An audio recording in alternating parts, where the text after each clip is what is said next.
जब लोग पाप कर रहे थे तो उन्होंने ऐसा महसूस किया कि यह है उनकी अपनी गलती है और इसकी वजह से वो उनकी जिम्मेवारी लेना चाहते थे। और ऐसा ही प्रेरित पौलुस के साथ भी है। रोमियो 9 अध्याय उसके 3 पद में कहा गया है, क्योंकि मैं यहाँ तक चाहता था कि अपने भाइयों के लिए जो शरीर के भाव से मेरे कुटुंबी हैं स्वयं ही मसीह से शापित हो जाता। उन्होंने कभी इस तरीके से नहीं सोचा कि मैंने अपनी बहुत सी कोशिश की कि मैं सुसमाचार का प्रचार करूं, लेकिन उन्होंने नहीं ग्रहण किया, इसलिए मैं उनकी मदद नहीं कर सकता।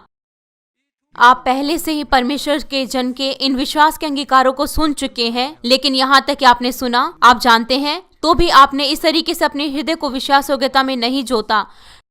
यहाँ तक कि जिनके पास विश्वास है और जो अपने कामों को करते हैं, अगर वो भी मूसा की स्थिति में हो तो क्या वो भी इस तरीके से अंगीकार करेंगे जिस तरीके से मूसा ने किया?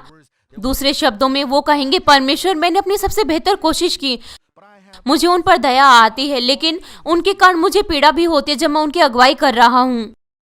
वास्तव में वो कह रहे हैं, मैंने अपना सब कुछ किया जो भी मुझे करना चाहिए था। यहाँ तक कि वो चिंता करते हैं, यहाँ तक कि वो ऐसा कहते हैं वो उनके लिए जिम्मेवार नहीं है और वो उन्हें धोखा देते हैं।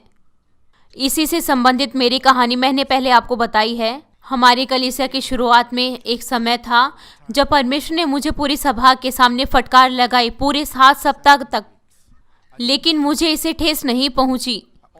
मैंने हमेशा प्रार्थना की, मैंने बीमारों के लिए प्रार्थना की, मैं थियोलॉजिकल सेमिनरी में गया, मैं अच्छे से सो नहीं सका और मैंने संपूर्ण रात्रि सभाओं की अगुवाई की। मुझे एक सप्ताह में 11 से भी अधिक संदेशों की तैयारी करनी होती थी। मैं विश्वास योग्य था इस हद तक जो भी है।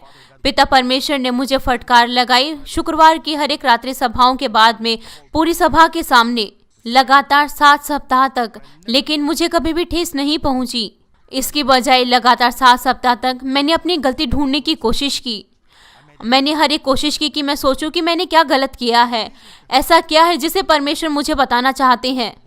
मैंने क्या गलत किया है, मुझे इसे जांचना चाहिए और पश्चाताप करना चाहिए। लेकिन 7 सप्ताह के बाद पिता परमेश्वर ने मुझसे कहा कि मैं तुम्हारी परीक्षा ले रहा था, यहाँ तक कि आपको सदस्यों के सामने डांटा गया, केवल 1 सप्ताह नहीं लेकिन लगातार 7 सप्ताह, लेकिन आपने कभी भी शिकायत नहीं की। इसके बजाय आप धन्यवादी थे और आपने उस चीज़ों को ढूंढने की गलती की कि जो आपने गलत किया। आपने उपवास किए और आपने प्रार्थनाएं की, लेकिन आप दोष रहित थे। मैं आपकी परीक्षा कर रहा था, इसीलिए मैंने उस परीक्षा को पास किया। इसलिए पिता परमेश्वर ने